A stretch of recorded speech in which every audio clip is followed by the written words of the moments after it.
നമ്മളെ multi tasking ചെയ്യുന്നവരെ കാണാറുണ്ട് അല്ലേ?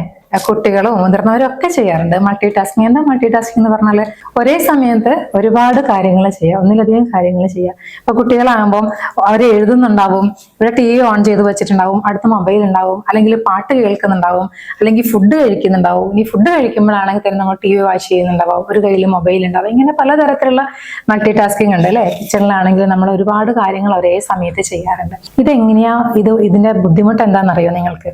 നമ്മുടെ ബ്രെയിനിന് ആക്ച്വലി ഒരു ടൈമില് ഒരു കാര്യം മാത്രമേ ബ്രെയിന് ചെയ്യാൻ പറ്റുള്ളൂ. കുറെ കാര്യങ്ങൾ ചെയ്യുമ്പം ബ്രെയിൻ അങ്ങ് ക്ഷീണിക്കും. ഇങ്ങനെ ക്ഷീണിക്കുമ്പോൾ നമ്മളുടെ പ്രൊഡക്ടിവിറ്റി കുറയും, നമ്മുടെ ക്വാളിറ്റി കുറയും, നമ്മൾ ഇറിറ്റേറ്റഡ് ആവും.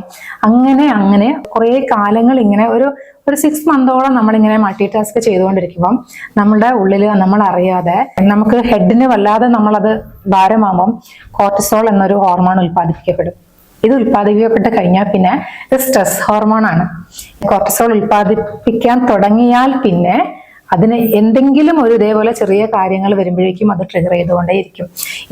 നമ്മൾ ദേഷ്യം പിടിക്കുമ്പോൾ, നമ്മൾ സങ്കടപ്പെടുമ്പോൾ, അല്ലെങ്കിൽ നമ്മളെക്കുറിച്ച് ആരെങ്കിലും പഴി പറയുമ്പോഴൊക്കെ എന്ത് നെഗറ്റീവ് ഇമോഷൻ വരുന്നോ ആ സമയത്തൊക്കെ ഈ ഹോർമോൺ ഉൽപ്പാദിപ്പിക്കപ്പെടും. പിന്നീട് നമുക്കുണ്ടാവും ഹെഡ് ഏക്ക് ഉണ്ടാവാം, ഇറിറ്റേഷൻ ഉണ്ടാവാം, ദേഷ്യം കൂടുതലായിട്ട് തോന്നാം.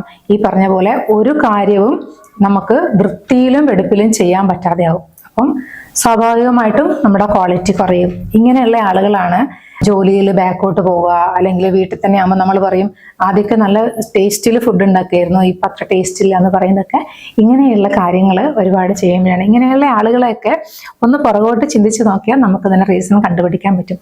ഒരിക്കലും മൾട്ടി ടാസ്കിങ് ശരിയല്ല.